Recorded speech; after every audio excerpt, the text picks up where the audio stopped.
नमस्कार दोस्तों। So welcome back to YouTube channel रे इन सॉलिडो। तो आज का ब्लॉग मीन्स चाय पे चर्चा। इसके पहले भी अपन ने इसी चैनल पे चाय पे चर्चा की है, बट आज का टॉपिक कुछ दूसरा। दोस्तों ना, अपन ट्रैवल, जैसे मैंने लास्ट ब्लॉग में बताया था कि ट्रैवल करना चाहिए। ट्रैवल करने से आपको कई चीज़ें जानने को मिलती है।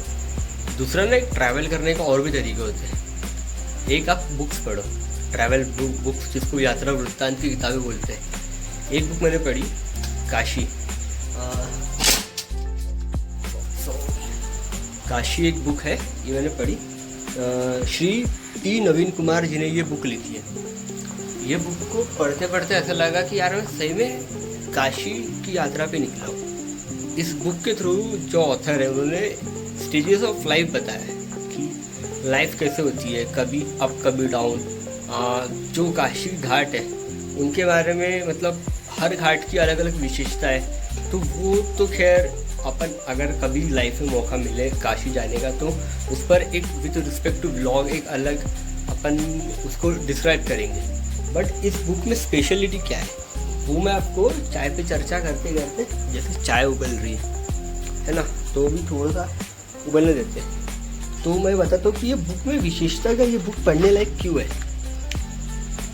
तो बुक की शुरुआत होती है, सत्य क्या है जो काशी दिखाती है, ज्ञान क्या है जो काशी सिखाती है, मोक्ष क्या है जो काशी प्रदान करती है। मतलब शुरुआत तो किताब की शुरुआत में ही ना लेखक ने आपको एडवेंचर, मतलब एक्साइटमेंट में डाल दिया है कि क्या है काशी। काशी में है गंगा द्वार और श्री काशी विश्वनाथ मंदिर। वाराणसी से 10 किलोमीटर दूर है काल भैरव मंदिर, और काल भैरव मंदिर से 8 किलोमीटर दूर सारनाथ, जो बौद्ध तीर्थों में से एक बहुत ही महत्वपूर्ण स्थान है। मतलब यार, एक ट्रैवल करते करते लेखक ने जिस तरीके से उसका चित्रलेखन किया है, मतलब लिखा है चीज़ों को, तो ऐसा लगता है कि अपन सही में ट्रैवल कर रहे हैं। सारनाथ एक वो जगह है जहाँ पे भगवान श्री गौतम बुद्ध ने अपना पहला उपदेश दिया था, अपने शिष्यों को अपना पहला उपदेश दिया था। और इसी तरीके से ट्रैवल में बुक का रेफरेंस दे रहा हूँ। पूरी बुक, खैर ये बुक आपको पढ़ने में ज़्यादा मजा आएगा, but with respect to blog में आपको क्या स्पेसिफिक बता सकता हूँ वो मैं ट्राई कर रहा हूँ, क्योंकि मुझे बुक अच्छी लगी पढ़ने में। इसलिए अगर मैं काशी ट्रैवल करके आया हूँ अभी, अलग अलग चीज़ें जैसे बनारसी साड़ी है, उसके बाद में जो वहाँ का जो खाना था, जैसे वो क्या था, बन मस्का और चाय, बाकी स्पेशलिटी, और कुछ बहुत फिलोसॉफिकल थॉट्स है, जैसे पार्वती ही शिव को शिव बनाती है। मतलब एक बहुत ही डीप चीज़ इसमें दी हुई है कि एक आदमी को जो है उसके सक्सेस के पीछे जो भी एक जो स्त्री का बड़ा हाथ होता है, तो हमारे कल्चर में पहले से ही बताया गया है कि पार्वती ही शिव को शिव बनाती है। और जब आप इस बुक को पढ़ोगे, पेज नंबर 40, तो इस चैप्टर में, मतलब पेज नंबर 40 में आपको और उसका अच्छे से व्याख्यान मिलेगा कि क्यों लेखक ने ये चीज़ बताई है यहाँ पे। अब यहाँ ना इस बुक में पेज नंबर 54 में ऑथर ने बताया कि घाट रहस्य, काशी घाट का क्रम 80वें घाट से 80 घाट, जैन घाट, हनुमान घाट, तुलसी घाट, कर्नाटक घाट, हरिश्चंद्र घाट, केदार घाट, दशाश्वमेध घाट, मणिकर्णिका घाट और आदि केशव घाट। अब इन घाट में ना हर घाट की अलग अलग विशेषता है, और ये बुक आज जब आप पढ़ोगे तो आपको मालूम चलेगा कि हर घाट एक फेज ऑफ लाइफ दिखाता है, शुरुआत, मिडल एज, अंत।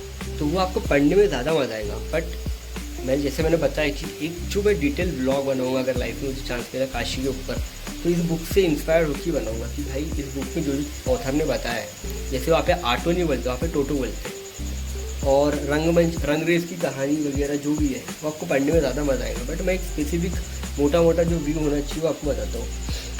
एक जो 4 लाइनें इसमें लिखी है वो ये है, यदि हम 80 वर्ष की आयु में जन्म लें और 18 वर्ष तक पहुँचे तो ज़िंदगी असीम रूप से कितनी खुशहाल होंगी।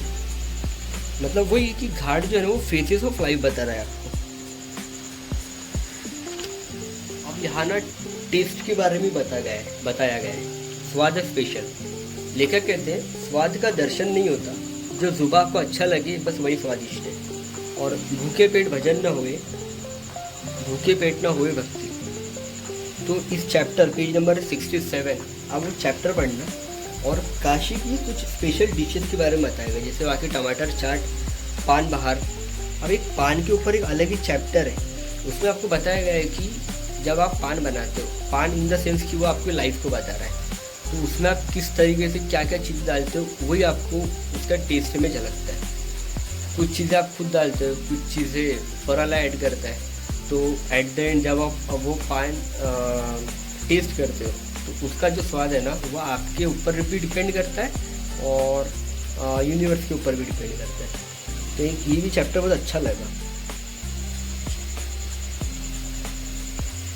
यार मैंने चाय पीनी है, चाय पीता हूँ मैं। तो जो बुक का जो अंतिम पड़ाव है वो अज्ञे जी की किताब को सीने से लगाकर सोती नानी जी। मतलब वो जो पुराने लोग होते हैं ना वो बुक्स पढ़ने के काफ़ी शौकीन होते हैं, आदी होते हैं। तो इसमें भी एक नानी जी के बारे में बताया है। अब मैं वो नहीं बताऊंगा क्या है क्योंकि वो आपको पढ़ने में ज़्यादा मजा आएगा। बट डॉक्टर कुंदन यादव जी की कविता है जो इस बुक में सबसे आखिरी में दी हुई है।